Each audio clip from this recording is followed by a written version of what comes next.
আমিও অনলাইনে বাড়ি যেতে চাচ্ছি।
Protein excess হচ্ছে vascularly dilated method plasma spike হচ্ছে কি details method formula fitted is হচ্ছে কি initially formed is plasma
hello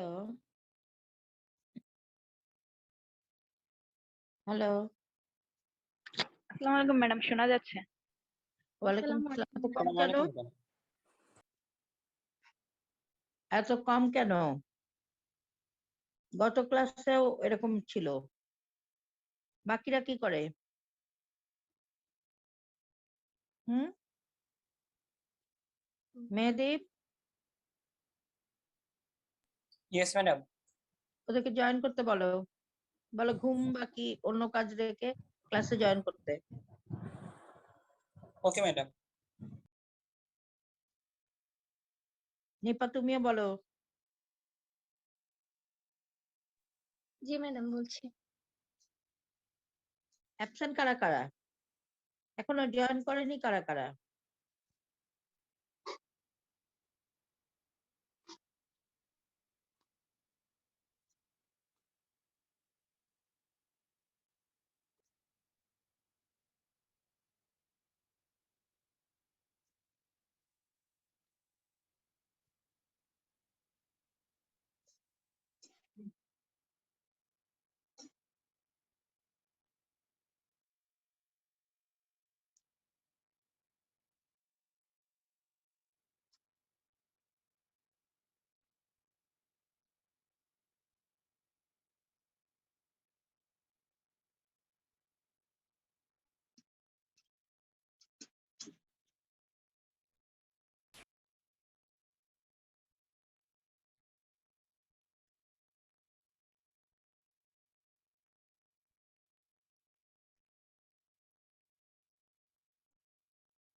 আচ্ছা 74 থেকে 45 বিয়োগ করলে কত হয়? 80 থেকে ম্যাডাম 80 আরেকবার থেকে বলবেন? হ্যাঁ 80 ম্যাডাম আরেকবার 80 বলবেন? হ্যাঁ 80 থেকে 45 বিয়োগ করলে কত হয়? 35।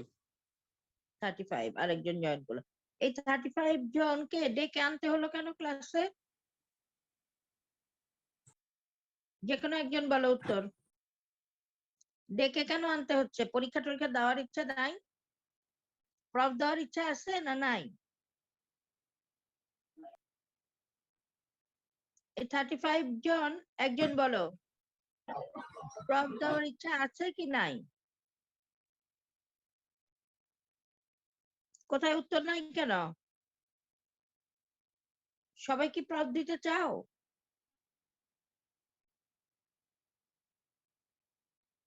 দেখো কেউ উত্তর করছে না।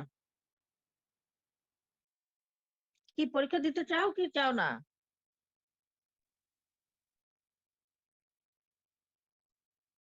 ক্লাস তো বন্ধই হয়ে যাবে। 1 তারিখে তো ওরা আসছে 16, তখন তো তোমাদের অফ করে দেবো, কারণ দরকার নাই তোমাদের আর। এখন যে কটা ক্লাস হবে আসছো না কেন? হুম,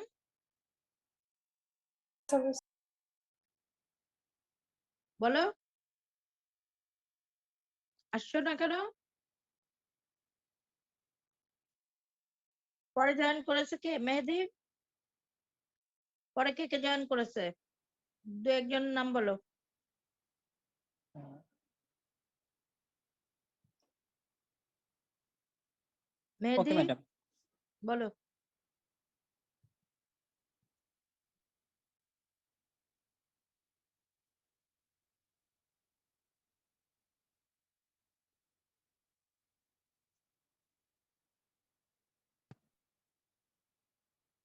কোথায় বলো?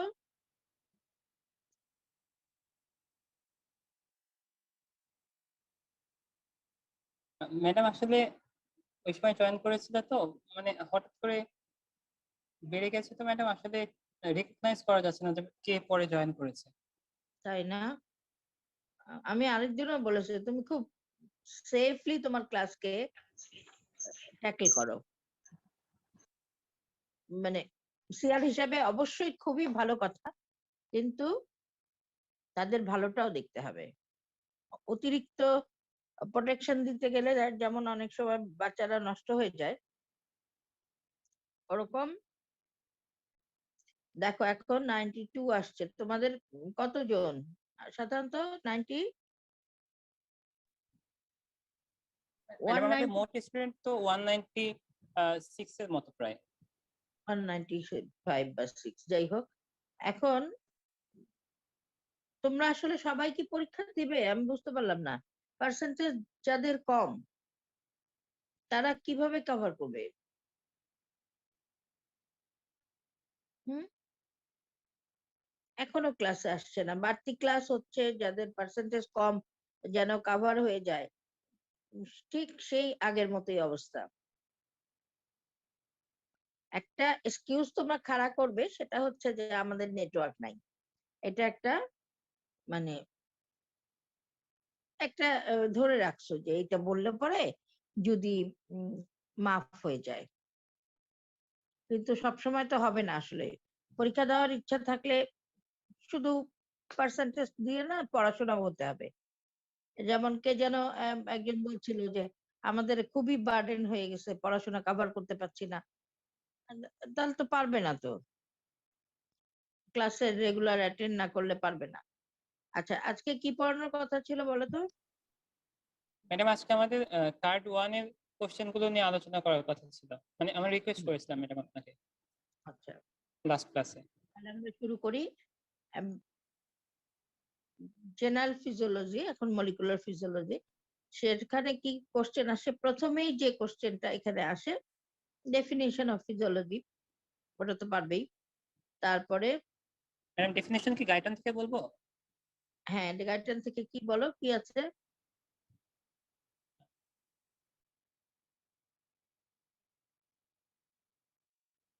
গাইডলাইনে কি আছে?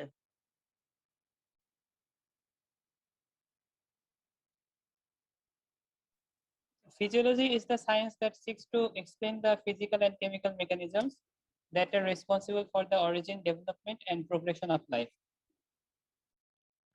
ঠিক আছে, এটা কিন্তু আমরা একদম সিম্পল করে শুনতে চাই। Physiology is the normal function of the body, human body. Human physiology আসলে হিউম্যান তো না, সব ফিজিওলজি হয়, কিন্তু আমরা অ্যানিমেল ফিজিওলজি হয়, যেহেতু আমরা হিউম্যান নিয়ে কনসার্ন, সুতরাং আমরা ভাইবার টেবিলে এই সহজ কথাটাই শুনতে চাই।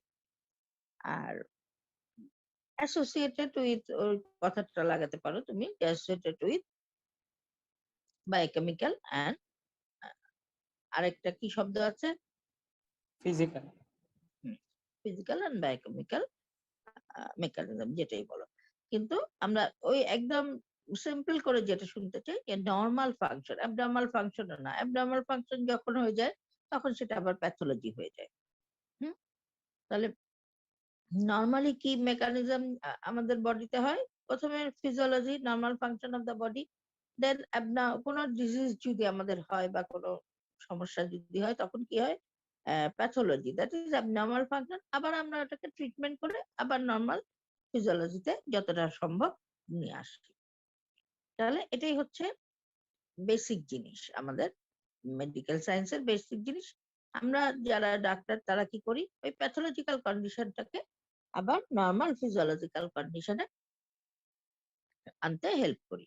তো সেই জন্য আমরা একদম সহজভাবে যেটা শুনতে চাই সেটা হচ্ছে normal function, science which deals with the normal functions of the human body.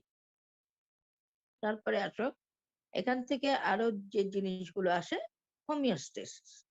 এটা তো আমরা কতবার বলেছি যে হোমিওস্টেসিস একদম মানে আসলেই হয়তো ফিজিওলজি কিন্তু একবার ধরা হয়, কিন্তু বেশিরভাগ আমরা স্টার্ট করি একদম যে হোয়াট ইজ হোমিওস্টেসিস। তাহলে হোমিওস্টেসিস একদম ওটাই বলতে হবে যে মেইনটেনেন্স অফ, বলো দেখি, বাকিটা কমপ্লিট করো।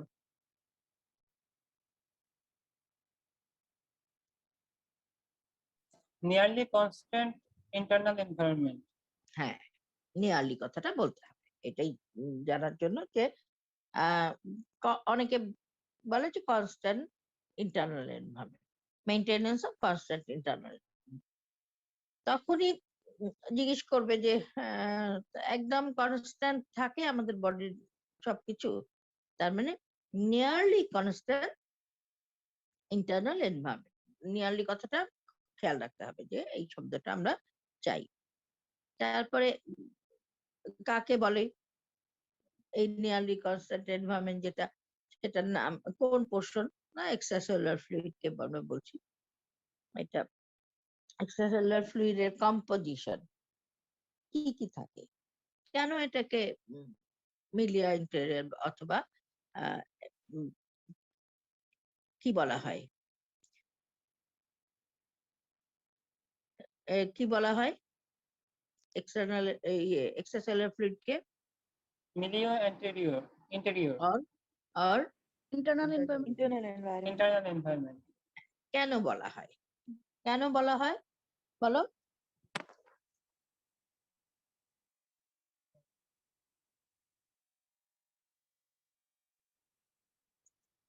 Madam, in extracellular fluid, there are ions and nutrients হ্যাঁ, that are needed by the cell to maintain life. তার মানে এর মধ্যে আমাদের একটা সেল বা লাইফ কে যদি বাঁচতে হয় বা লাইফের নিউট্রিশন যখন দরকার তখনই যেন পায়, এরকম একটা এনভায়রনমেন্ট থাকে। তার মানে it is full of nutrient and electrolytes. নিউট্রিয়েন্টের মধ্যে কি থাকবে? নিউট্রিয়েন্ট মধ্যে গ্যাসেস নিউট্রিয়েন্ট থাকবে, gas, oxygen, carbon dioxide. Carbon dioxide তো এক্সক্রিট আউট হয়ে যাবে, অক্সিজেন অ্যান্ড আদার। আর বাকি কি থাকবে? Glucose, protein, free fatty acid বা অ্যামাইনো অ্যাসিড, এই জিনিসগুলো। এবং আরো কি থাকবে?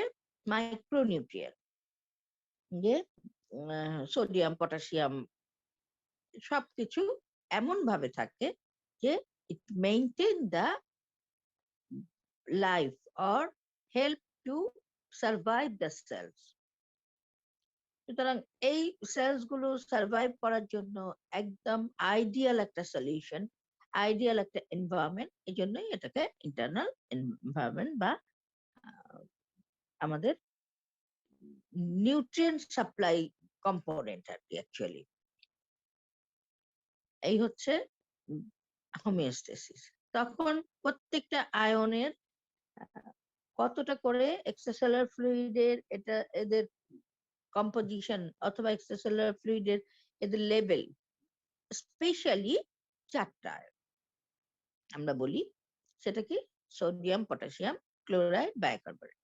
কেন এই 4টাকে স্পেশালি কেন সব বাদ দিয়ে অনেকে বলবে কেন ক্যালসিয়ামের জন্য তো মানুষ কমে গেলে পরে সেখানেও সমস্যা তৈরি হয়, অন্য আদার্স আছে।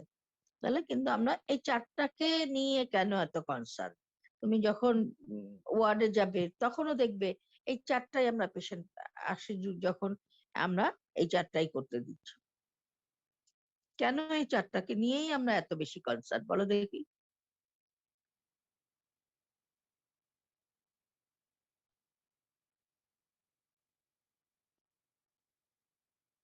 Anyone? Anyone?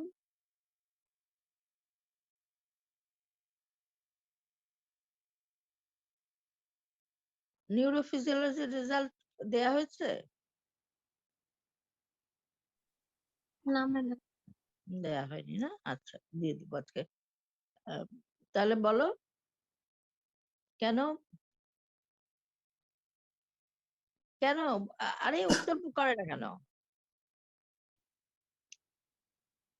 বডির পিএইচ লেভেল কত? ক্যাপিটাল 4 7.4 এরকম করে বলবো আমরা? 7.35 to 7.45 ইয়েস, 7535 টু 7545। তাহলে এই রেঞ্জটা কতটা কত কম বা মানে খুব ন্যারো রেঞ্জ? কত রেঞ্জটা কত? 7.35 থেকে 7.45 হ্যাঁ, মানে এদের ডিফারেন্সটা তাহলে কত হলো? 0.1 0.1। এত কম রেঞ্জের মধ্যে পিএইচ ভ্যারি করে। এখন এই পিএইচ এর সাথে কনসার্ন মানে এই ন্যারো রেঞ্জের মধ্যে যদি কোনো চেঞ্জ হয়ে যায়, লিথাল লিথাল লেভেল কত?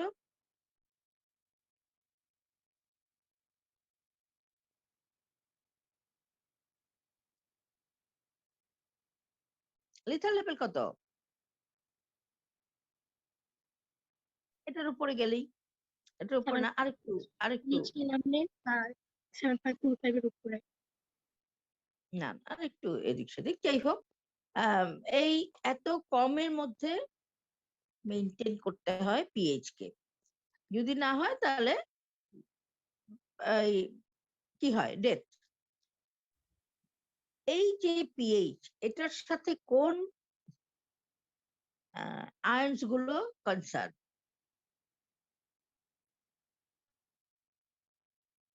এত কিছু আয়নস যে আছে, ম্যাগনেসিয়াম, আয়রন, জিঙ্ক, কপার, এত কিছু আয়নস এর মধ্যে এই সোডিয়াম, পটাশিয়াম, কোন আয়নস গুলো কনসার্ন পিএইচ এর সাথে? Sodium, calcium, chloride, bicarbonate. Calcium,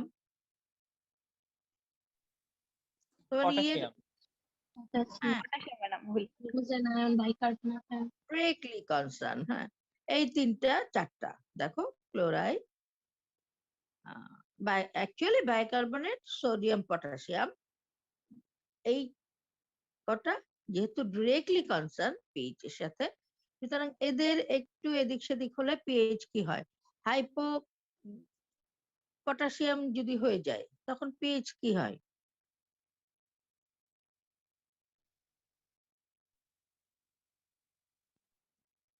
আচ্ছা, তাহলে দেখে নিও এটা। এই কারণেই আমরা খুব বেশি ইম্পর্টেন্স দিয়ে থাকি এই 4টা আয়নকে। এবার আসো কোথা থেকে কত দূরে চলে গেলাম না? তাহলে এই 4টা লেভেল একদম মনে রাখতে হবে, extracellular level and intercellular level, দুটোই এক্সট্রাসেলুলার ইন্টারসেলুলার দুটো লেভেলই মনে রাখতে হবে। তারপরে আসো ইয়েটা দাও, কার্ডটা দাও। Okay madam.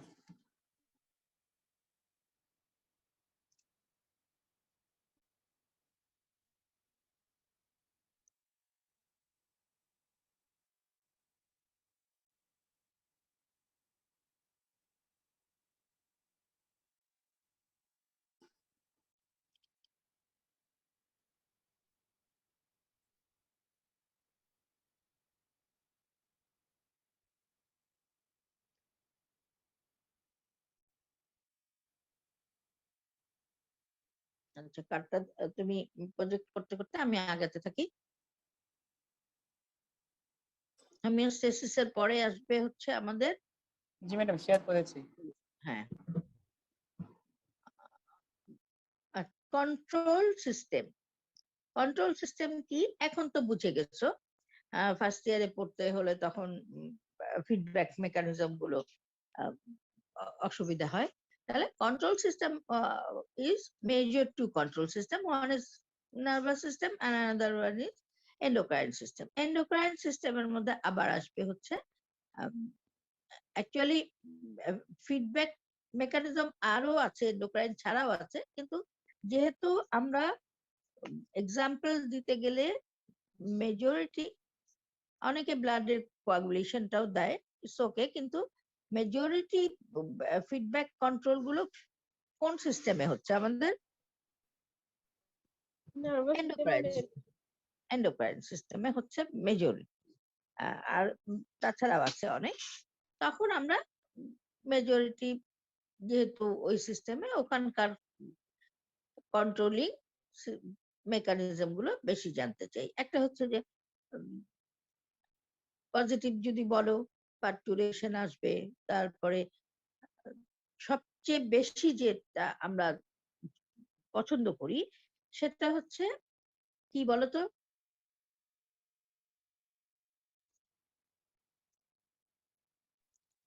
বলো কি? দেখো এখনো ম্যাডাম যদি ওই যে রক্ত যদি বের হয় বেশি 1 লিটারের বেশি, সেই কোশ্চেনটা। না না, রক্ত 1 লিটারের বেশি, এটা কেমন ম্যাডাম ওই আমি যে বুঝে নার্ভ সিগন্যালস এর ওইটা। Vicious cycle. পজিটিভ আমরা যদি বলি যে positive feedback mechanism as a whole যদি বলি, তাহলে একটা ভেরি ইম্পর্টেন্ট আর ভেরি আমাদের পছন্দের ফেভারিট মেকানিজম আছে, which one we want, what is that? Vicious cycle. Vicious সাইকেলটা, ভিসিয়াস সাইকেল না, আসলে পজিটিভ ফিডব্যাক বলতে আমরা এলএস সাবজেক্ট কি হয়, এলএস সাবজেক্ট তোমরা না আসলে কিছু পড়ো নাই, তোমরা কিভাবে কভার করবে? আমার তো আসলে টেনশনই লাগে মাঝে মাঝে তোমাদের উত্তর না শুনলে। কে কাকে পজিটিভ ফিডব্যাক দেয়? ম্যাম এখানে ম্যাম ইস্ট্রোজেন আর হচ্ছে ম্যাম লুটিনার্জিক হরমোন একসাথে কাজ করে ম্যাম। ম্যাম এলআইসি নিজে হচ্ছে ম্যাম নিজেকে হচ্ছে ইয়ে করতে পারে, সার্চ করতে পারে। নিজেকে? এখানে ইস্ট্রোজেনের কোনো রোল আছে? ইস্ট্রোজেনের রোল ম্যাম, আচ্ছা, পড়ো। Ma'am first of all ma'am estrogen হচ্ছে ম্যাম এলআইসি কে ম্যাম ইয়ে করে। জি কি ma'am first of all ma'am হচ্ছে ইস্ট্রোজেন তো ম্যাম এলআইসি যেই ম্যাম সিক্রেশন ওটাকে হচ্ছে ম্যাম হ্যাঁ, স্টিমুলেট করবে ম্যাম। এই এলআইসি হচ্ছে ম্যাম পরবর্তীতে তার নিজের সিক্রেশনকে ম্যাম স্টিমুলেট করবে। না এটা কারেক্টলি হলো না, পার্শিয়ালি কারেক্ট। এগুলো পড়তে হবে, এই কোরিলেশন করতে না পারলে তো পরীক্ষা দিতে পারবে না। পরীক্ষা তো এরকম বইয়ের মতো করে ধরা হবে না, ওটাতে ইয়ে করতে হবে। পরীক্ষাতে যেমন করে আমরা ধরি এই যে এইভাবে চলে যাব, হ্যাঁ, তোমার ভিসিয়াস সাইকেল ঠিক আছে, ওটাও ঠিক আছে, কিন্তু আহ, আরেকটা বোর্ডে যখন রিপ্রোডাক্টিভ সিস্টেম পড়তে মানে পরীক্ষা দিবে তখন এগুলো কোরিলেট করে পড়তে হবে। তোমরা তো কিছুই মানে একদমই পারতেছো না আসলে। পরীক্ষায় তোমাদের আগের ব্যাচটা খুব ভালো করেছে, এখন ওরা পড়তো পড়তো কিন্তু তোমরা আসলে পড়ছো না, যে এগুলো সামাল দেওয়া ঝামেলা হয়ে যাবে। ফেল তো করাই যায় তাই না? যে আসবে সে নাম্বার মাইনাস করে দেবে, কমায় দেবে। যদিও সামনাসামনি ওরালে যেটা হয়, যেটা এবার হয়েছে, ওরালে হয়তো ভালো দিল সামনাসামনি, খাতায় তখন হয়তো চেঞ্জ করে দেবে, কমায় দেবে যদি এগুলো হয়ে থাকে। যাই হোক, পড়তে হবে, হ্যাঁ পড়তে হবে, না পড়লে কোনো লাভ নাই। 1 মিনিট দাঁড়াও।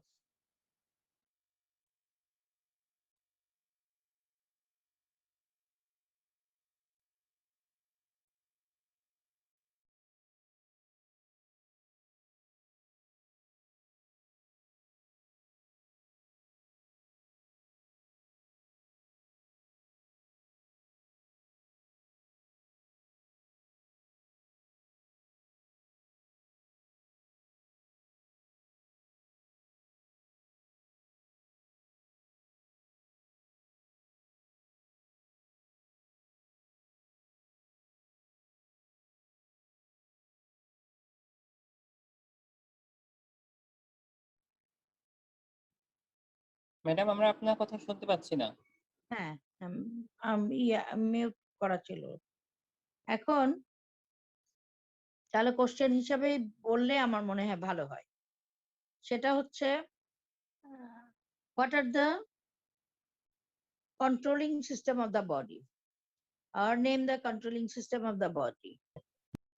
তারপরে তখন আসবে কি, then the answer is suppose nervous control and endocrine control. তারপরে রিটেন এ কোশ্চেন আসছে, what is feedback mechanism, or describe positive feedback mechanism, অথবা negative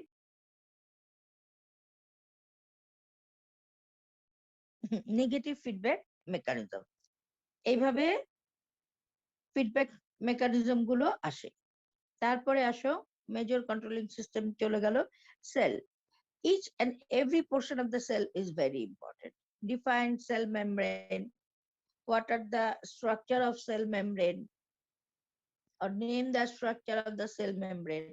What is the functions of cell membrane? কি থাকে? It is composed of protein, carbohydrate, lipid. Protein are embedded between the lipid bilayer. And the functions of carbohydrate আমরা খুব একটা জিজ্ঞেস করি না, but এবার আমার সাথে যিনি ছিলেন উনি এটা বেশ মানে জিজ্ঞেস করেছেন। functions of the carbohydrate in the cell membrane. Usually আমরা মানে জিজ্ঞেস করি যে what is the functions of protein in the cell membrane. Integral protein, তারপরে আরেকটা পেরিফেরাল প্রোটিন, এগুলো আলাদা আলাদা করে শিখবে। প্রত্যেকটা প্রোটিনের আলাদা আলাদা ভাবে যখন বলা হয় যে ফাংশনস অফ দ্য প্রোটিন, দেন আমরা কিন্তু হাতে গুনি অনেকে।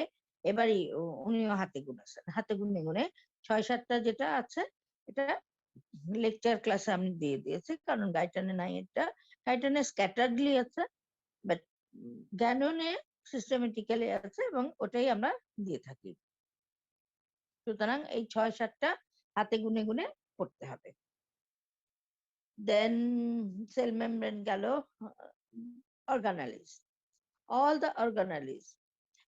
স্পেশালি রিটেনে এবং ভাইভাতেও জিজ্ঞেস করা হয় what are the membranous organelles. Membranous organelles এর মধ্যে যেগুলো 5টা ওগুলো, and structure of this organelles and functions of this organelles, especially mitochondria, lysosome, and the enzymes of lysozyme and peroxisome both are very important and their functions.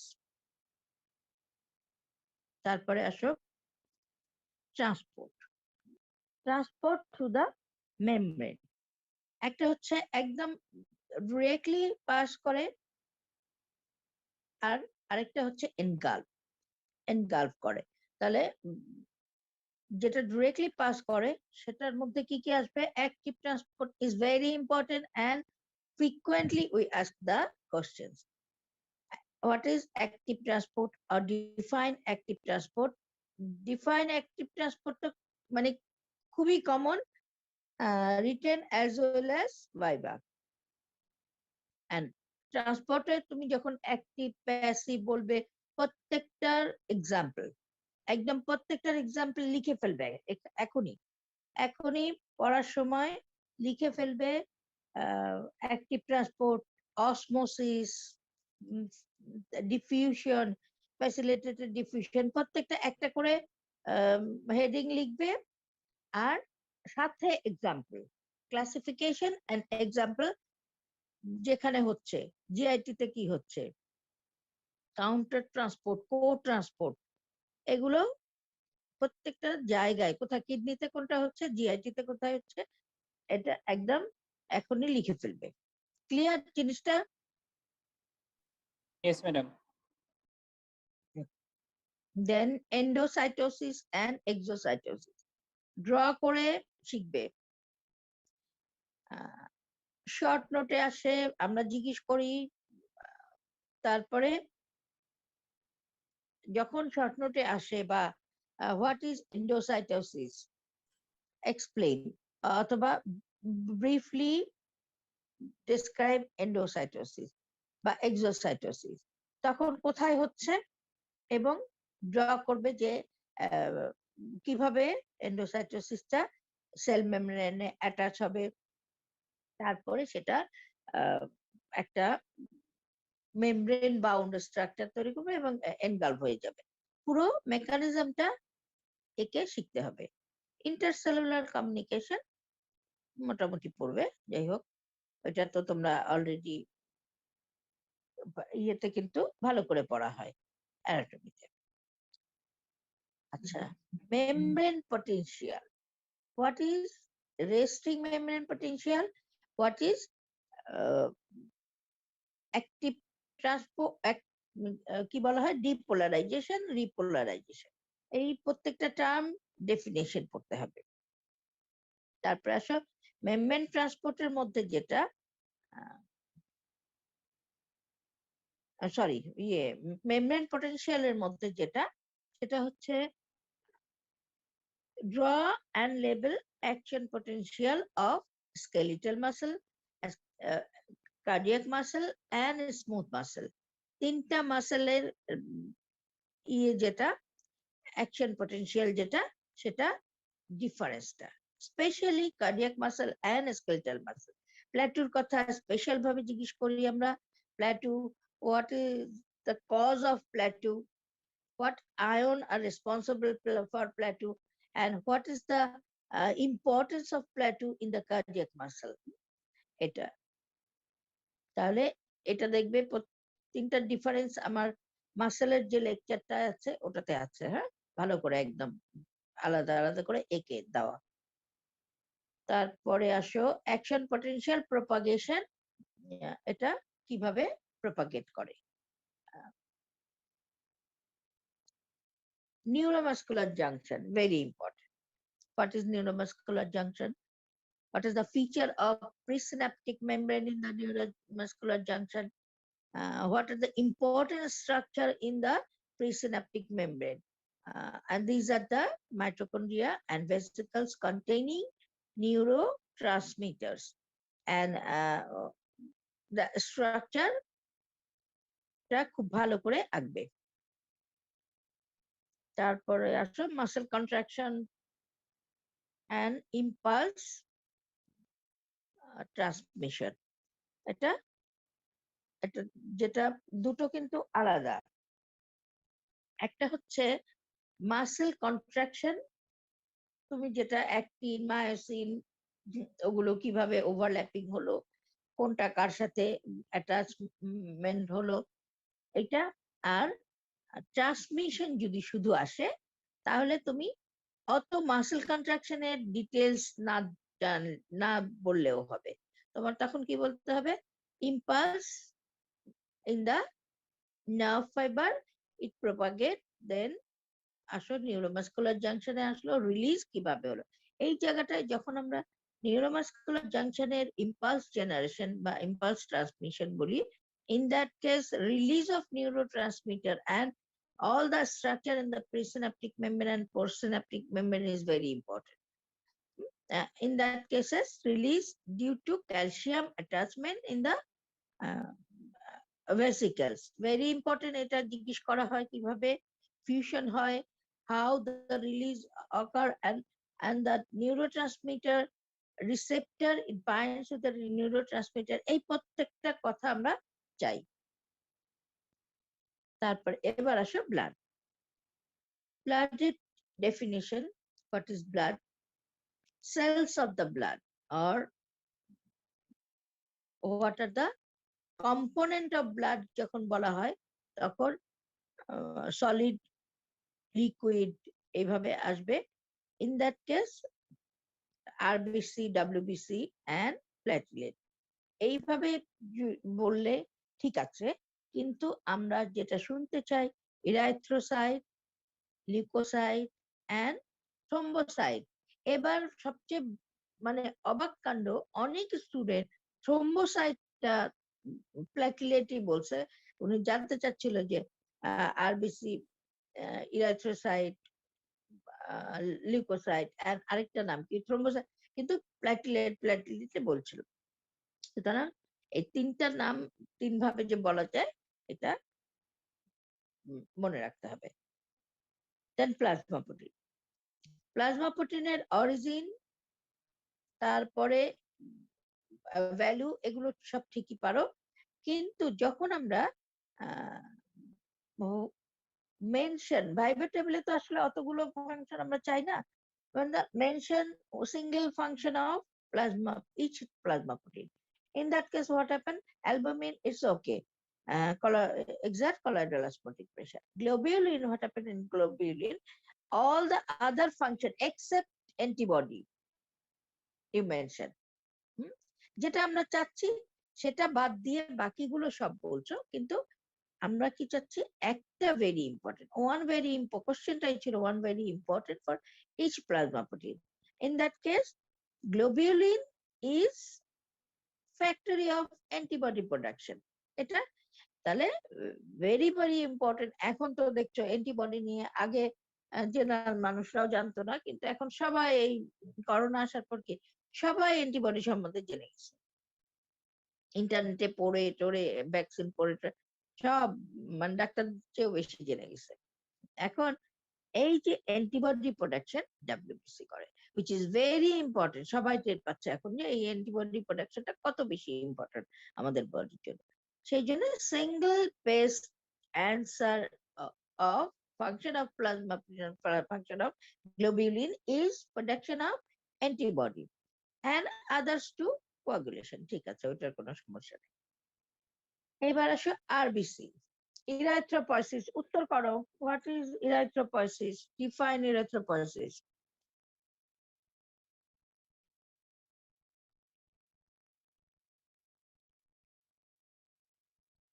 বলো।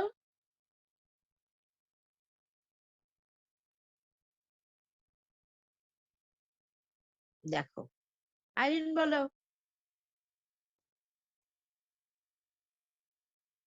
Define ইরাইথ্রোপয়েসিস। The process of formation and maturation of erythrocyte. হ্যাঁ ঠিক আছে, তাহলে এখানটায় ভুল যেটা হয় সেটা হচ্ছে যে ফরমেশনটা বলো, কিন্তু ম্যাচুরেশনটা ভুলে যাও বলতে। সুতরাং দুটোই বলতে হবে। One is it is the mechanism or process of production and maturation of RBC. এখন যেই ম্যাচুরেশন অফ আরবিসি বলবো তখন what are the maturation factors তোমরা ইন্ট্রিনসিক ফ্যাক্টর কে বলো, ওটা না, ওটা ইনডিরেক্টলি ইট ইজ দ্য কি, the intrinsic factor causes absorption of what, absorption of what,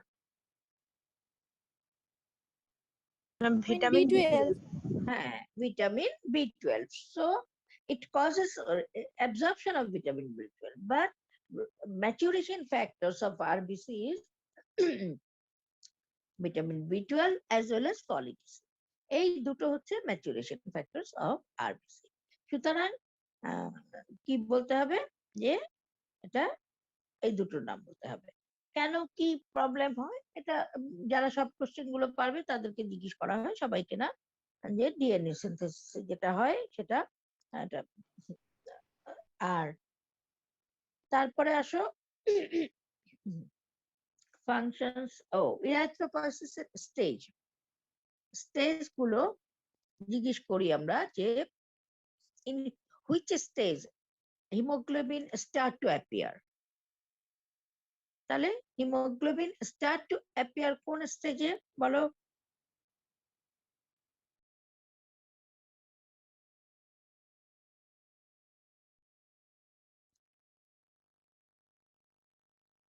বলো। Basophil Stage 2, erythroblast basophil erythroblast. Second স্টেজটাই, প্রথম স্টেজে বড় স্টেজটাই এটা। and sign of maturation, what are the sign of maturation? একটা হচ্ছে decrease cell size, এই জায়গাটায় গোলমাল পাকিয়েছে এবার অনেকে। আমি বুঝতে পারলাম না, আমরা তো তিনটা একদম ডিস্টিংক্ট করেই বলি। একটা হচ্ছে decrease cell size, and another one is appearance of hemoglobin and disappearance of nucleus. তাহলে এই যে অ্যাপিয়ার করলো এবং ডিসঅ্যাপিয়ার, কিন্তু এবার অনেকে অন্যরকম করে বলেছে, যেটা আমরা শুনতে চাচ্ছি না। আর এই যে appearance of hemoglobin and disappearance of nucleus due to these changes in the color, that is blue basophilic cytoplasm converted into eosinophilic or red due to presence of hemoglobin. এটা একটা। তারপরে আসো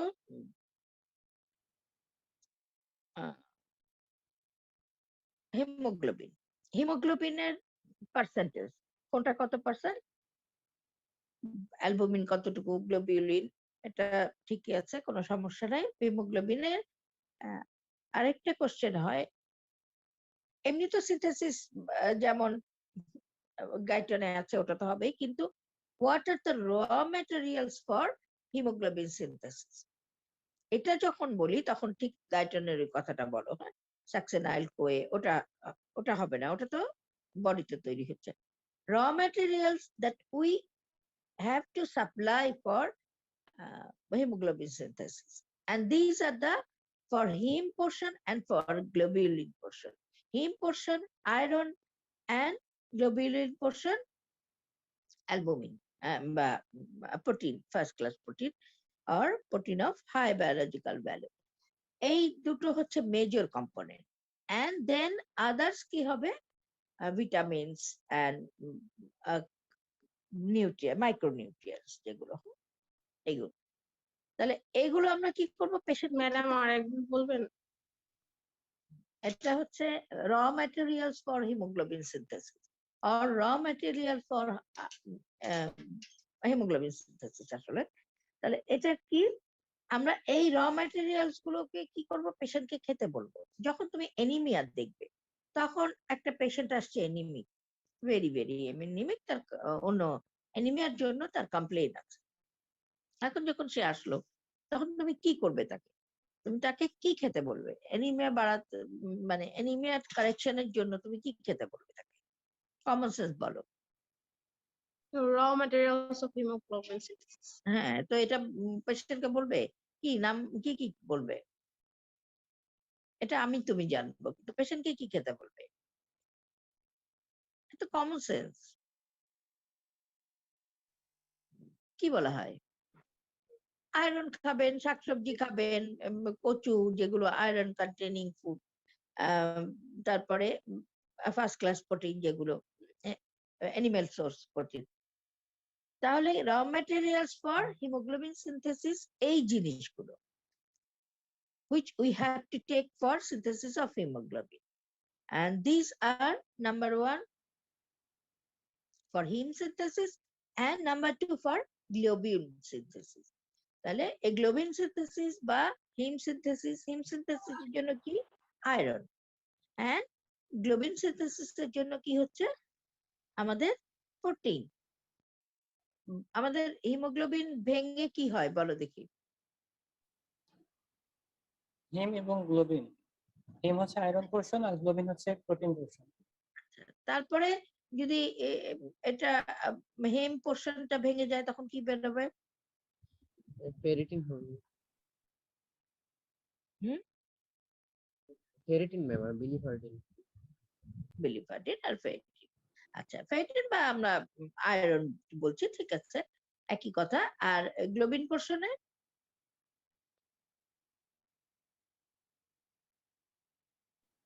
ওটা ভেঙে কি হবে? ওটা হচ্ছে ম্যাম প্রোটিন, তো ম্যাম অ্যামিনো অ্যাসিড হয়ে যাবে ম্যাম। হ্যাঁ, প্রোটিনটা আলটিমেটলি ভেঙে amino acid converted into amino acid and enter into the amino acid pool. Amino acid পুলে চলে যাবে ফর রিইউজড। আচ্ছা যাক, এটা গেল। তাহলে আমাদের তৈরি করতে হলো আবার, ভেঙে গেলে এই দুটো হয়ে গেল। আবার যদি reconstruction of haemoglobin, that is synthesis of haemoglobin, তখন কি লাগবে? ঠিক এই দুটোই লাগবে, আয়রন বলো, ফেরিটিন বলো, ফেরিন বলো, বা যেটাই বলো, আর গ্লোবিন বলো বা প্রোটিন বলো বা অ্যামাইনো অ্যাসিড বলো, এই লাগবে। আর মাঝখানে কিছু ভিটামিনস এন্ড মিনারেলস লাগবে। ভিটামিনস এর মধ্যে ভিটামিন সি ভেরি ইম্পর্টেন্ট, আর মিনারেলস এর মধ্যে কপার, জিঙ্ক, আয়রন তো হলোই, এগুলো লাগবে। তাহলে দিস আর দ্য র materials for haemoglobin synthesis. But যখন জিজ্ঞেস করি তখন বলো যে আর এমনি হিমোগ্লোবিন সিনথেসিস যেটা গাইটানে আছে ওখানে কি আছে?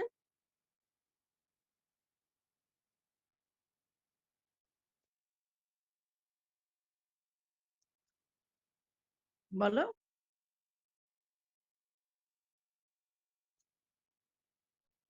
দেখো,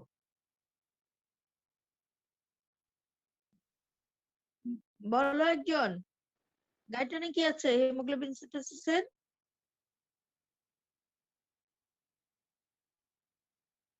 সাকসেনাইল, সাকসিনাল কোয়ে, গ্লাইসিন আর Glycine and iron. Succinyl CoA আর Glycine and iron and heme synthesis. yes, these are for the heme synthesis. এইটা স্টার্ট করো বলা।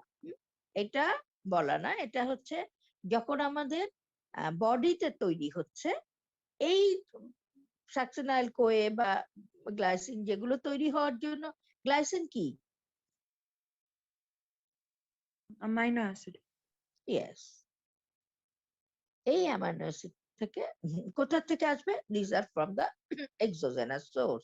We are taking protein of high biological value which is converted into amino acid, and then the combination of these are the process of hemoglobin synthesis in our body. But we have to take all these substances from exogenous, from outside the body. তারপরে আসো, এগুলো হলো গেল, আমরা haemoglobin গেল। হিমোগ্লোবিনের মধ্যে types of haemoglobin is very important. একটা হচ্ছে adult hemoglobin and fetal hemoglobin, and what is the difference between adult and fetal hemoglobin is very very important. Structure থেকে শুরু করে ফাংশন পর্যন্ত বলবে, এটাও দেখবে আমার লেকচারে ভালো করে দেয়া আছে। আচ্ছা, তারপরে আসো anaemia, red cell indices. Red cell indices এদের সবগুলো লেভেল একদম ভালো করে পড়তে হবে, because this are the parameter for anemia, detection of anemia and type of anemia. Anemia যখন হবে তখন আমরা জিজ্ঞেস করি, প্র্যাকটিক্যালেও জিজ্ঞেস করি, টেবিলেও জিজ্ঞেস করা হয়, MCV increased, MCHC decreased, what type of anemia? Or MCV increased and MCHC decreased, what type of anemia? And what are the causes of this megaloblastic anemia and microcytic hypochromic anemia? এই causes গুলো very very important. And polycythemia definition and type এগুলো পারবে, jaundice এগুলো পারবে, haemoglobin ডিস্ট্রাকশনটা ধরা হয়, related আছে, destruction and formation of bilirubin. এবার আসো ডাব্লিউবিসি। ডাব্লিউবিসি ক্লাসিফিকেশন, দুটো সেল কিন্তু ক্লাসিফিকেশন নাই, only WBC is classified into such and such. সুতরাং WBC classification written and viva very very important, and normal value, and it is normal value of WBC total count and differential count. That is differential count, neutrophil কত percent, eosinophil কত percent, basophil কত percent, and total count of WBC. And functions, properties of WBC is very very important for written and viva also, and functions of each type of WBC, also lifespan of WBC. তারপরে আসো platelet, normal count and morphology.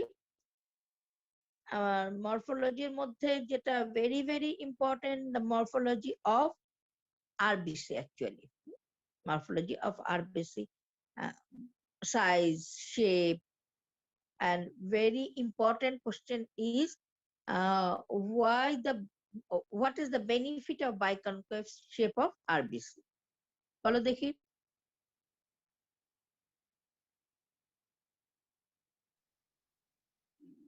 Biconcave, বেড়ে যায় আর এর মধ্যে বেশি পরিমাণ oxygen content করতে পারে। yes, one is ওটা বললে, আরেকটা ম্যাম হচ্ছে ম্যাম যে আরবিসি ম্যাম ডায়ামিটার, এটা হচ্ছে ম্যাম ক্যাপিলারি ডায়ামিটার থেকে ম্যাম একটু বেশি, যার কারণে হচ্ছে ম্যাম এই বাইকনকেভ শেপ থাকার কারণে এটা হচ্ছে ম্যাম স্কুইজ করতে পারে ma'am. yes, this is very important, it can squeeze through the pores of the capillary, এই যে এটা দিয়ে যেতে পারে। আর আরেকটা হচ্ছে পোর্শন তো না, ক্যাপিলারি ডায়ামিটার দিয়ে, তাই তো। আর একটা হচ্ছে ওই যে তুমি যেটা বললে কন্টেন্ট করে হিমোগ্লোবিন। আর আর আসো এখানে, সুতরাং মরফোলজি অফ আরবিসি একদম লিখে নেবে, কত মাইক্রোমিটার, কতটুকু, দেখতে কেমন। একটা হচ্ছে এটা সার্কেলও দেখা যায়, বাইকনকেভ, দুটো দুই অ্যাঙ্গেলে আমরা দেখলে দুরকম দেখতে পাই। এই জন্য দেখবে ইউটিউবে যদি দেখো ভিডিও আরবিসি যাচ্ছে, দেখবে দুটো ফর্মই দেখতে পাবে। হ্যাঁ, একটা হচ্ছে রাউন্ড হয়ে যাচ্ছে, আরেকটা হচ্ছে বাইকনকেভ ফর্ম হয়ে যাচ্ছে। তাহলে আসো দেন প্ল্যাটলেট, আমাদের hemostasis, very very important, hemostasis and homeostasis, difference between hemostasis and homeostasis একদম আলাদা আলাদা করে লিখে দেবে, কোনটা hemostasis and কোনটা homeostasis। আচ্ছা, hemostasis তো আমরা বলেই আসলাম, এখন what is the definition of hemostasis? এখানটায় গন্ডগোল হয়ে যায়, বলো যে কোনো একজন।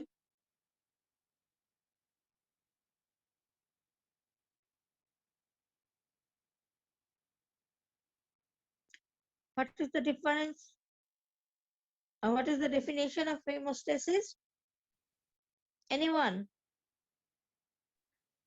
Ma'am, it is the spontaneous.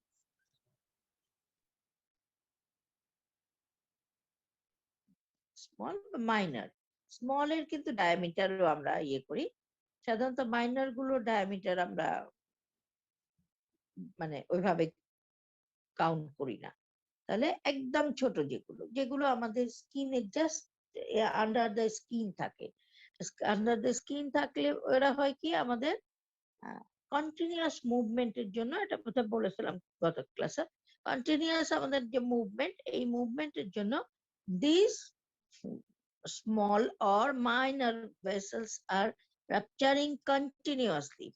তোমার কিন্তু সবসময় রাপচার হচ্ছে, এবং জাস্ট উইদিন আমাদের ব্লিডিং টাইম কত, কোয়াগুলেশন টাইম কত,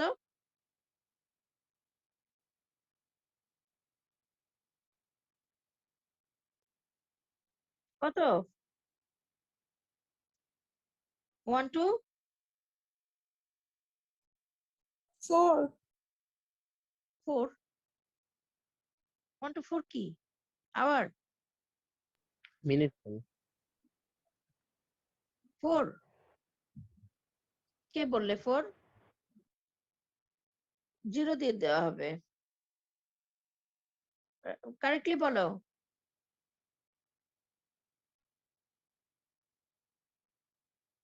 ম্যাম 1 to 6 মিনিট এটা কোনটা? ম্যাম হচ্ছে ব্লিডিং টাইম। আরেকটা? ম্যাম ক্লোটিং আরেকটা টাইম কি? হচ্ছে 6 to 10 মিনিট। কি করলো না উল্টা হলো?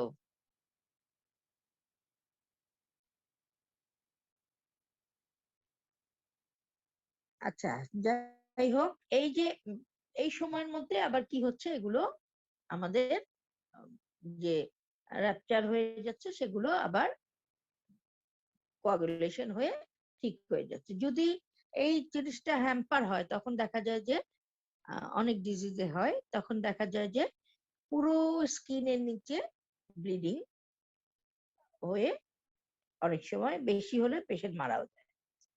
যার কারণে hemostasis is very very important.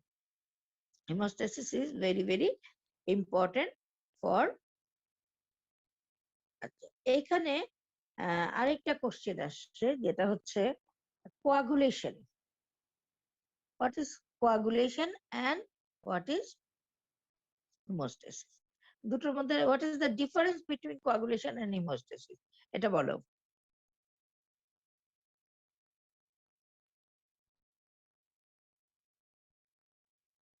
এটা এখানে ভুল করে ফেলো।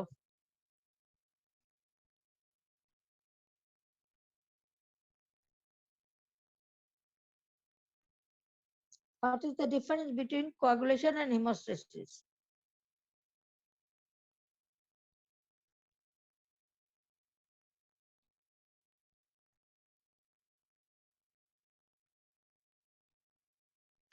দেখো কেউ কথা বলছে না। Define coagulation.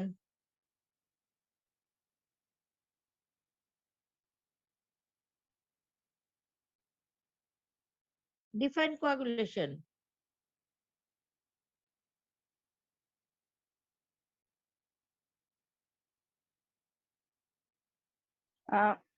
Madam, the process by which soluble fibrinogen is converted to insoluble fibrin with the help of thrombin. তার আগে একটু লাগাতে হবে না?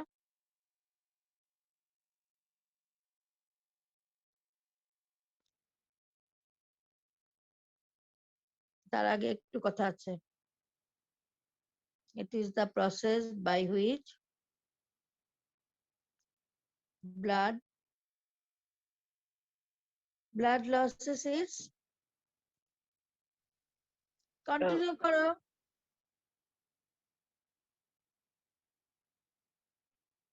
দেখি ইয়ে বলো, মেহেদি বলো। ফ্লুইডিটি। হ্যাঁ, যাও কন্টিনিউ করো। blood losses its fluidity and converted into প্রত্যেকটা শব্দ আমরা শুনতে চাই ওখানে। converted into semi solid gel like structure due to conversion of, তুমি যেটা বললে সেটা, এটা এটা এইভাবে পড়োনি? জি ম্যাডাম। তাহলে বলছো না কেন? ম্যাডাম মনে নাই অতগুলো। মনে নাই, এটা কোনোটাই মনে নাই, তাহলে মানে মনে থাকবে কখন বুঝতে পারলাম না। পরীক্ষা কবে তোমাদের?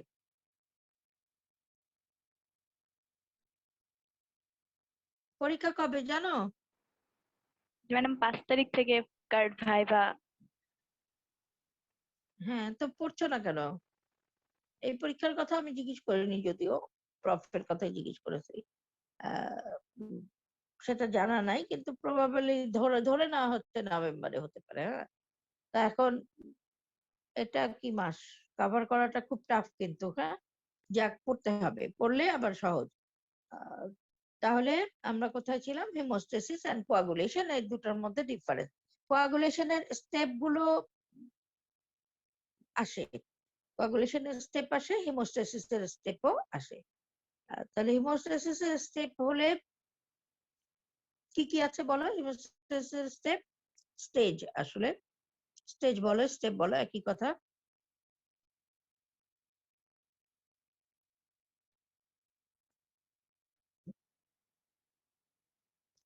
আচ্ছা, তোমরা যে জানতা যে আমি এটা পড়াবো, তাহলে পড়োনি কেন বুঝতে পারলাম না তো। বলো হিমোস্ট্যাসিস এরপরে তো আমি তো আর কোনোটা নিয়ে আলোচনা করব না। আমি এর আগে বলেছি যে আলোচনা করব না, কারণ তোমরা পড়ো না, না পড়ে তোমরা নিজেদের মতো পড়বে, এরপর ইচ্ছা মতো যাও। সেটা হচ্ছে হিমোস্ট্যাসিসের স্টেপ কি কি আছে বলো, স্টেজ গুলো কি কি? Vasospasm, yes. Number 2, formation of blood clot, formation of blood clot. no ma'am, a formation of platelet plug, then Yes, blood coagulation, and then yes, formation of blood clot and its dissolution. yes. তাহলে blood coagulation is the third stage of hemostasis. তাহলে blood কোয়াগুলেশনটা তুমি 3 number stage. It is the platelet, formation of platelet plaque, and then blood coagulation. This is the third stage of blood hemostasis. এটা হচ্ছে difference mainly. আর তারপরে আসো anticoagulant, নাম এটা পারবে, প্র্যাকটিক্যালে তো হয়েই থাকে। আর এরপরে আসো grouping, blood grouping. Blood grouping type জিজ্ঞেস করা হয়, what are the type of blood grouping and Landsteiner law. Landsteiner's law, এটা খুব ভালো করে পড়তে হবে, ঠিক যেভাবে আছে রাইটসে ওইভাবেই পড়তে হবে। অ্যাগ্লুটিনোজেন, অ্যাগ্লুটিনিন এভাবে বলতে হবে, not antibody antigen. Antibody antigen আমরা কনভারসেশনের সময় হয়তো বলি antigen antibody reaction, but in the Lansteiner law, agglutinogen and agglutinin is mentioned and it should be expressed like this. আচ্ছা, তারপরে আসো RH factor। RH factors গুলো কি কি? RH antibody গুলো, what are the antigen present in ABO system and RH system, and why, which one is RH factor? কি কি antigen আছে in RH system? What are the mention the antigen in RH system? বলো, কি কি antigen আছে?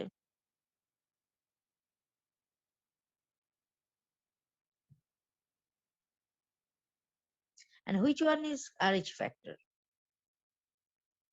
All these antigen are antigen in RH system, but only one antigen is RH factor. Which one? D ma'am. D, capital D. Capital D is RH factor. And incompatibility during transfusion. And that's all. Any questions? পড়ো, তারপরে question. না পড়লে আর question কি করে আসবে? না পড়লে যদি কেউ কোশ্চেন করে, সেটা উল্টোপাল্টা কোশ্চেন হয়ে যায়। হ্যাঁ, আর পড়লে তখন অ্যাপ্রোপ্রিয়েট কোশ্চেন। এরপরে আমরা ক্লাস কটা পাবো? ম্যাডাম ঈদের আগে? হ্যাঁ, ঈদের আগে। আর বোধহয় দরকার নাই, ক্লাস দরকার আছে? আমি তো মানে তোমাদের যেহেতু পড়ানো হয়ে গেছে আর পড়াতেই চাচ্ছি না। না ম্যাডাম, আমাদের একটু ডিরেকশন দিলে ভালো হতো।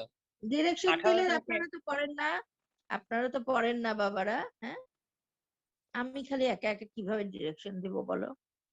এই যে একটা কোশ্চেনের অ্যান্সার করতে পারলাম না, তাহলে ডিরেকশন পাবে কিভাবে?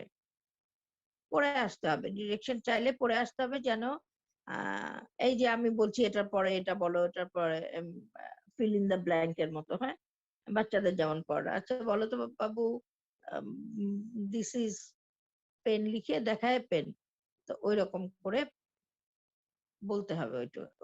ওটা বলা মানে তোমার পড়া হয়েছে। আমি যখনই দেখবো যে আমি একটা সেন্টেন্সের কিছু অংশ বলে বাকিটা ছেড়ে দিলাম, তুমি বলবে তখনই তার মানে তোমার পড়া হয়েছে। এখন বলো কি পড়বে, কবে ম্যাডাম আমাদের ক্লাস? 18 তারিখে ক্লাস নেবেন ম্যাডাম? ছুটি, ছুটি কবে থেকে তোমাদের? ছুটি ম্যাডাম মানে আমাদের বলা হয়নি, তবে 19 তারিখ পর্যন্ত আমাদের পরীক্ষা আছে। আচ্ছা, তাহলে ছুটি তো আসলে মানে সব দিনই ছুটি হয়ে যাচ্ছে। তাহলে 18 তারিখে কি বার? 18 তারিখে রবিবার ম্যাডাম। তাহলে কোন system? Cardiovascular system. Cardiovascular system, ঠিক আছে, কিন্তু পড়ে আসতে হবে। কার্ডিওভাস্কুলার সিস্টেম থেকে কিন্তু অনেক কোশ্চেন ধরা হয় এবং বেশ একটু ক্রিটিক্যাল কোশ্চেনও আসে বোঝার জন্য। কার্ডিওভাস্কুলার সিস্টেম, ব্লাড, জিপি এগুলো যেমন মুখস্থ করলেই হয়ে যায় অনেকটা, স্টেজ অফ হিমোস্টেসিস মুখস্থ করে ফেললে। হ্যাঁ, কিন্তু কার্ডিওভাস্কুলার সিস্টেমে কিন্তু তোমাকে বুঝতে হবে, বুঝে তোমাকে পড়তে হবে, প্রত্যেকটা জিনিস তোমাকে বুঝে বুঝে পড়তে হবে। হ্যাঁ, যখনই বুঝবে না কার্ডিওভাস্কুলার সিস্টেম আর পড়া আগাতে পারবে না। সুতরাং অবশ্যই পড়ে আসবে সবাই, এবং তারপরে আমার সাথে ডিসকাশনে আমি তো বলে যাচ্ছি কি কি কোশ্চেন, সেগুলোর অ্যান্সার যদি তুমি ঠিক মতো না দিতে পারো তাহলে তো আর লাভ হলো না।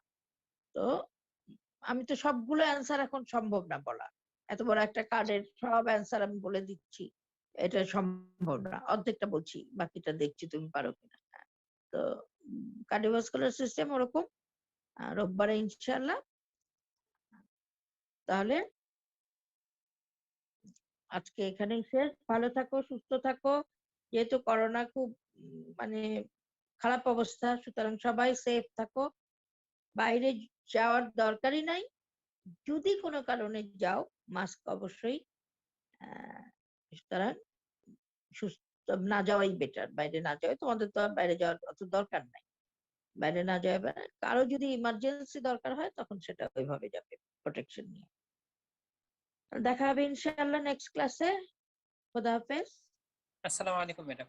ওয়ালাইকুম আসসালাম।